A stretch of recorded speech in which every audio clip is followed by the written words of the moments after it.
అమెరికాలో బోయింగ్ విమానానికి పెను ప్రమాదం తప్పింది.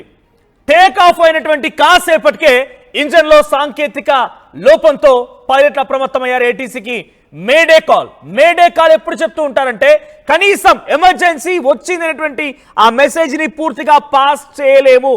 కొన్ని క్షణాల్లోనే ప్రమాదం పొంచి ఉంది, డేంజరస్ అనేటువంటి సందర్భాల్లోనే మేడే కాల్ చెప్తూ ఉంటాము. ఇది అటు ఏరోప్లేన్ కి సంబంధించిన టెక్నికల్ వాడుక భాషలో ఇది చాలా ఎమర్జెన్సీ. కొన్ని సెకండ్స్ లోనే ఇక ఏదో భారీ ప్రమాదం జరగబోతోంది అనేటువంటి దానికి ఒక సంకేతంగా ఈ మేడే కాల్ చెప్తూ ఉంటారు.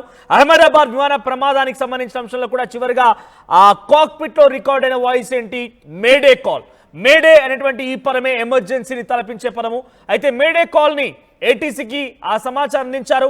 విమానం డల్లాస్ లోని ఎమర్జెన్సీ ల్యాండింగ్ అయింది. డల్లాస్ లో ఎమర్జెన్సీగా ల్యాండ్ చేశారు విమానాన్ని. విమానంలో సెకండ్ ఇంజన్ ఫెయిల్యూర్ తో టెక్నికల్ ఇష్యూ తలెత్తింది. సో ఫ్లైట్ సురక్షితంగా ల్యాండ్ అవడంతో పెద్ద ప్రమాదం తప్పింది. అయితే ఈ విమానంలో 250 మంది ప్రయాణికులున్నారు. యాజ్ ఇట్ ఈజ్ గా ఎయిర్ ఇండియా విమానంలో అహ్మదాబాద్ జరిగినటువంటి సంఘటనలో ఎటువంటి సిచ్యువేషన్ నెలకొందో అదే విధంగా ఇక్కడ కూడా దాదాపుగా సేమ్ సిమ్టమ్స్ ఉన్నాయి. సేమ్ రకంగా మనకు కనబడుతోంది. మేడే కాల్ ఇచ్చారు. 250 మంది ప్రయాణికులు ఉన్నారు. గాల్లోకి లేచిన తర్వాత కొద్దిసేపటికే కొన్ని క్షణాల్లోనే ఆ విమానంలో సెకండ్ ఇంజన్ ఫెయిల్ అయిపోయింది. సెకండ్ ఇంజన్ ఆగిపోయింది. అయితే 2 ఇంజన్లు సమాంతరంగా పనిచేస్తేనే ఆ విమానం ఒక్కసారిగా పైకి లేవడానికి, లిఫ్ట్ అవ్వడానికి ఉపయోగపడుతుంది. ఒకే ఎత్తు అయితే ఆ తర్వాత గాల్లోకి వెళ్ళిన తర్వాత ఒకదాని తర్వాత ఒకటి గట్టిగా పుష్ చేస్తేనే ఆ వేగానికి ఆ తర్వాత ఆ ఫ్లైట్ మూవ్మెంట్ అనేది కరెక్ట్గా సవ్యంగా ఉంటుంది. ఒక ఇంజన్ పై నడవదా అంటే ఒక ఇంజన్ పై నడుస్తుంది, కానీ ఎంతసేపు వరకు కొన్ని fraction of minutes, fraction of seconds వరకు మాత్రమే. లేదు కాదు కూడదనుకొని సింగిల్ ఇంజన్ పైన దాని ఆ రకంగానే కంటిన్యూ చేస్తే ఒక ప్రమాదం పొంచి ఉన్నట్టుగానే భావించాలి. సో అమెరికా బోయింగ్ విమానం 250 మంది త్రుటిలో ప్రాణాల నుంచి బయటపడ్డారు, అపాయం నుంచి బయటపడ్డారు. సో ఈ బోయింగ్ విమానం మ్యూనిచ్ కి బయలుదేరింది. డల్లాస్ ఎయిర్పోర్ట్ నుంచి మ్యూనిచ్ కి బయలుదేరింది. అయితే విమానం టేక్ ఆఫ్ అయినటువంటి 5000 అడుగులని రీచ్ అయింది. అంటే 5000 అడుగుల ఎత్తులో ప్రయాణిస్తుండగా రెండో ఇంజన్ లో సమస్య తలెత్తింది. వెంటనే పైలట్ అప్రమత్తమైపోయాడు.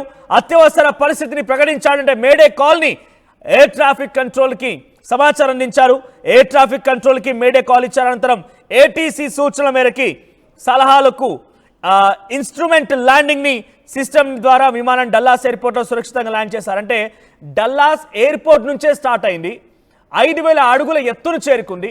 అంటే యావరేజ్ గా 5000 అడుగుల ఎత్తును చేరుకోవడం అంటే ఉన్న పలంగా గాల్లోకి ఎగరదు విమానం కాబట్టి.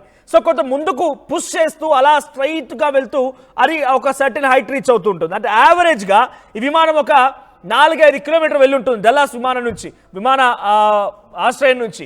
ఆ తర్వాత అక్కడి నుంచి వెళ్ళగానే ఒక్కసారిగా ఆ మాక్సిమం హైట్ 5000 అడుగుల ఎత్తును రీచ్ అవ్వగానే సెకండ్ ఇంజన్ ఫెయిల్ అయిపోయింది. సెకండ్ ఇంజన్ ఫెయిల్ అయిపోవడంతో వెంటనే మేడే కాల్ ఇచ్చారు. అక్కడ ఏటీసీకి సమాచారం అందింది. ఏటీసీ ఇచ్చినటువంటి క్లియరెన్స్ ఆధారితంగా వెంటనే ఆ ఫ్లైట్ ని మళ్ళీ డల్లాస్ కి తీసుకొచ్చి చాలా సేఫ్ గా ఇటు ఇన్స్ట్రుమెంట్ ల్యాండింగ్ సిస్టమ్ ద్వారా దాన్ని సేఫ్ గా ల్యాండ్ చేసినట్టు తెలుస్తోంది. సో ఏదేమైనా ఈ ఘటనలో 250 మంది ప్రయాణికులు ప్రాణాలు కొన్ని కనురెప్పపాట్లోనే. అక్కడ పైలట్స్ కనుక అప్రమత్తంగా లేకపోయినా అనుకున్న మేరకి సమయానికి ఆ ఫ్లైట్ సెకండ్ ఇంజన్ ఫెయిల్ అయిన తర్వాత ఫస్ట్ ఇంజన్ కనుక కొంత లోటుపాట్లు ఉన్నా, ఇంకేదైనా జరగని టెక్నికల్ సమస్య జరిగినా కూడా అక్కడ 250 మంది ప్రాణాలు గాల్లో కలిసేవి. కానీ ప్రస్తుతానికి వారంతా కూడా చిన్న గ్యాప్లోనే దాదాపుగా ఇక ఒక రకంగా చెప్పాలంటే ప్రాణాలు పోతున్నాయి గాల్లో అనే రకంగా వారంతా వెళ్ళిపోయి వాళ్ళు మళ్ళీ తిరిగి బతికి బట్టకడ్డట్టుగానే భావించాలి. ఎస్, మా ప్రతినిధి మధు అందుబాటులో ఉన్నారు. మధు, ఈ మధ్య కాలంలో విమాన ప్రమాదాలు మనం చూస్తూనే ఉన్నాం, తరచుగా పెద్ద ఆందోళన కలిగిస్తూ ఉన్నాయి. ఏకంగా 5000 అడుగులు ఎగిసిన తర్వాత ఆ గాల్లో ఎగురుతూ ఉండగా రెండో ఇంజన్లో టెక్నికల్ ఇష్యూ కారణంగా విమానం తిరిగి ల్యాండ్ అయిపోయింది. మేడే అనేటువంటి ఈ technical term, aeroplane technical term ని మనం చూస్తూ ఉంటే ఇది చాలా బిగ్గెస్ట్ గా, అంటే ఒక ప్రమాదం జరగబోతోంది, ఆ ప్రమాదం ఏంటి అని పూర్తి స్థాయి ఏటీసీకి ఇన్ఫార్మ్ చేయలేనటువంటి ఆ సెకండ్స్ లోనే చిన్నగా మేడే అని చెప్తూ ఉంటారు. అటువంటి సిచ్యువేషన్ వచ్చిందని అంటే ఎలా భావించాలి? ప్రస్తుతానికి విమాన ప్రమాదానికి సంబంధించి అప్డేట్స్ ఏంటి? మేడే కాల్ వచ్చిందంటేనే ఏటీసీకి అత్యంత ప్రమాదకరమైనటువంటి స్థితిలో మేమున్నాం, ప్రాణాపాయ స్థితిలో మేమున్నాం అనేటువంటిది యాక్చువల్ గా మేడే కాల్ కు సంకేతం. దాని మీనింగ్ అదే. మనం చూసాం మొన్న జరిగినటువంటి అహ్మదాబాద్ ఘటనలో కూడా చివరి క్షణంలో మేడే అనేటువంటిది ఒక కాల్ రూపంలో వాళ్ళు బ్లాక్ బాక్స్ లో రికార్డ్ అయినటువంటి వాయిస్ రికార్డింగ్ అదే. అంటే ఏం చేయలేనటువంటి అత్యంత ప్రమాదకర స్థితిలో ఉన్నాం, మీరు ఇన్వాల్వ్ కాండి అనేటువంటి ఒక మెసేజ్ ఇచ్చేటువంటి సంకేతం అది. ఇప్పుడు అమెరికాలో ఈ బోయింగ్ విమానానికి సంబంధించినటువంటి పైలట్లు కూడా మేడే కాల్ చేయడానికి ప్రధాన కారణం ఒక ఇంజన్ ఫెయిల్ కావడం. ముందుగా టేక్ ఆఫ్ అయిన తర్వాత దీన్ని గుర్తించారు.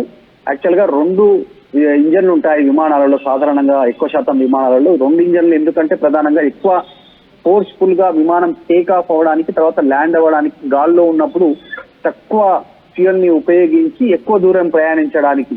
ఒకవేళ ఒక ఇంజన్ ఫెయిల్ అయినా మరొక ఇంజిన్ తో ల్యాండ్ అయ్యేటువంటి అవకాశం ఉంటుంది. ప్రమాదం ఘటన నుంచి తప్పించుకునేటువంటి అవకాశం కోసం సాధారణంగా అంటే సురక్షితంగా దిగడానికి 2 ఇంజన్లు ఉపయోగిస్తారు. అందులో భాగంగానే 2 ఇంజన్లు ఉంటాయి. ఒకటి ఫెయిల్ కావడంతో అప్రమత్తమయ్యారు.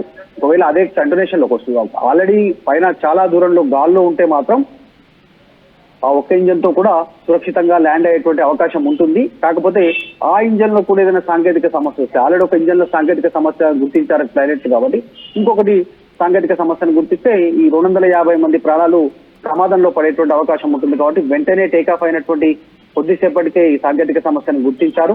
వాళ్ళు ఏడీసీకి సమాచారం ఇచ్చి సేఫ్ గా ల్యాండ్ చేసినటువంటి పరిస్థితి ఉంది. దీనిపైన విచారణకు ఆదేశిస్తా ఉన్నారు. ఎందుకు ఫెయిల్ అయింది ఒక ఇంజన్ అనేటువంటి దానిపైన. సో ప్రస్తుతం వరుస విమాన ప్రమాద ఘటనలు, వరుస ఇలా సాంకేతిక సమస్యలు తెరపైకి వస్తుండటంతో విమాన ప్రయాణికుల్లో ఆందోళన ఉంది. Right, thank you Madhu. So recent days లో ఇటువంటి యాక్టివిటీస్ ఇంకేమైనా ఉన్నాయా? ఇటువంటి విధంగా ఇంకా బోయింగ్ విమానంలో ఏదైనా సమస్య తలెత్తిందా అని చూస్తే ఈ రీసెంట్ కేవలం 4-5 రోజుల క్రితం సంబంధించిన విషయాలు మీకు చెప్తాను నేను. ఇప్పుడు నేను మీకు చెప్పింది 787 డ్రీమ్ లైనర్ బోయింగ్ విమానం ఇది. సో అమెరికా సంబంధించిన ఫ్లైట్ ఇది. ఆ ఫ్లైట్ లో డల్లాస్ నుంచి మ్యూనిచ్ వైపుగా వెళ్తున్నటువంటి క్రమంలో డల్లాస్ ఇంటర్నేషనల్ ఎయిర్పోర్ట్ నుంచి స్టార్ట్ అయినటువంటి కొన్ని క్షణాల్లో 5,000 అడుగుల హైట్ రీచ్ అయింది. ఆ తర్వాత రెండో ఇంజన్ ఫెయిల్ అవడంతో వెంటనే మేడే కాల్ ఇచ్చారు ఏటీసీ పర్మిషన్స్ తో. అది తిరిగి మళ్ళీ డల్లాస్ లో సేఫ్ గా ల్యాండ్ అవ్వడం జరిగింది. ఇన్స్ట్రుమెంటల్ ల్యాండింగ్ సిస్టమ్ ద్వారా దాన్ని సేఫ్ గా ల్యాండ్ చేసినట్టు తెలుస్తోంది. అయితే 2 రోజుల క్రితం అంటే జూలై 26న American airlines flight at Denver International Airport experienced a engine failure and fire in its landing gear. So land అవుతున్న సమయంలో ల్యాండింగ్ గేర్ లో మంటలు తలెత్తాయి. డెనివర్ ఇంటర్నేషనల్ ఎయిర్పోర్ట్ దగ్గర ఈ ఇంజన్ సమస్య కారణంగా ల్యాండ్ అవుతుండగా మంటలు తలెత్తాయట. The pilot and cabin crew swiftly evacuated 179 passengers and crew safely using emergency exits. So emergency exit ని ఉపయోగించి వారంతా కూడా 180 మంది ప్యాసింజర్స్ ని చాలా సేఫ్ గా వారందరినీ బయటికి పంపించే ప్రయత్నం చేశారు. 2 రోజుల క్రితం జరిగింది ఇది. సో అంతకంటే ముందు జూలై 20వ తేదీన బోయింగ్ 767-400 అట్లాంటా నుంచి లాస్ ఏంజలస్ వైపుగా వెళ్తోంది. So return to Los Angeles. So Atlanta వైపుగా వచ్చినటువంటి ఆ విమానం, లాస్ ఏంజలస్ నుంచి అట్లాంటా వైపుగా వెళ్తున్నటువంటి ఆ విమానంలో కూడా ఇటువంటి విధంగానే ఒక ఇంజన్ ఫెయిల్ అయిపోయింది. సో ఆ ఇంజన్ ఫెయిల్ అవ్వడం వల్ల ఆ విమానం చాలా పెద్ద ఎత్తున సమస్యలు ఎదుర్కొని అది గాల్లో ఎగురుతుండగానే ఇంజన్ ఫెయిల్ అవడంతో వెంటనే సమాచారం అందుకున్నారు ఏటీసీ సిబ్బంది.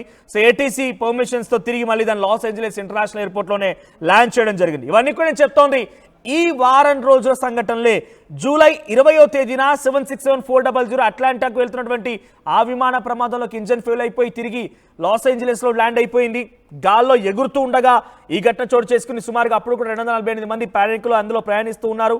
జూలై 26న ఇంకో సంఘటన డెనివర్ ఇంటర్నేషనల్ ఎయిర్పోర్ట్లో కూడా ల్యాండ్ అవుతున్న క్రమంలో ఇంజన్ ఫెయిల్ అయిపోయి ల్యాండింగ్ గేర్ నుంచి మంటలు తలెత్తాయి. సో 180 మంది ప్రయాణికుల్ని, క్యాబిన్ సంబంధించినటువంటి ఆ క్రూ సిబ్బంది కానివ్వండి, సేమ్ టైం పైలట్స్ వారందరినీ కూడా సేఫ్గా బయటికి తరలించగలిగారు. సో ఇప్పుడు నేను చెప్తున్నటువంటి ఈ విషయం ఈ రోజు జరిగినటువంటి ఈ యొక్క బిగ్గెస్ట్ సంఘటన. సో 787 డ్రీమ్ లైనర్ విమానం ఇది. సో అమెరికాకు సంబంధించిన విమానం అటు డల్లాస్ నుంచి మ్యూనిచ్ వెళ్తోంది. సో మ్యూనిచ్ వెళ్తున్నటువంటి ఈ విమానంలో మ్యాక్సిమం హైట్ 5,000 అడుగులు రీచ్ అవ్వగానే అక్కడ సెకండ్ ఇంజన్ ఫెయిల్ అయిపోయింది. వెంటనే ఏటీసీకి మేడే కాల్ వచ్చింది. ఏటీసీ ఇచ్చినటువంటి సలహా సూచన మేరకి, వాళ్ళు ఇచ్చినటువంటి క్లియరెన్స్ మేరకి తిరిగి డల్లాస్లో ల్యాండ్ చేయడం జరిగింది. ఇలా 1 కాదు 2 కాదు వరుస విమాన ప్రమాదాలు ప్రజల్ని భయభ్రాంత గురి చేస్తూ ఉన్నాయి.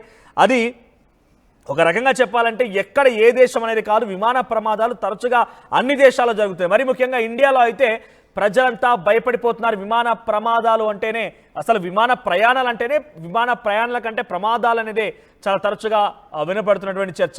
సో ప్రయాణం the safest mode of transportation నుంచి కాస్త ద డేంజరస్ మోడ్ ఆఫ్ ట్రాన్స్పోర్టేషన్గా మారిపోయింది విమాన ప్రయాణం మొత్తం కూడా. సో వేగంగా వెళ్దాం, అక్కడికి వెళ్ళిపోయి లక్ష్యాన్ని చేరుకొని డెస్టినేషన్లో పని ముగించుకొని తిరిగి సేఫ్గా సురక్షితంగా కరెక్ట్ సమయానికే తిరిగి వద్దామని ఆలోచన చేసిన వారందరూ కూడా ఈ విమాన ప్రమాదాలు ఇంకోసారి చేయకూడదు అనేటువంటి ఒక ఆలోచనని కలిగిస్తూ ఉన్నాయి.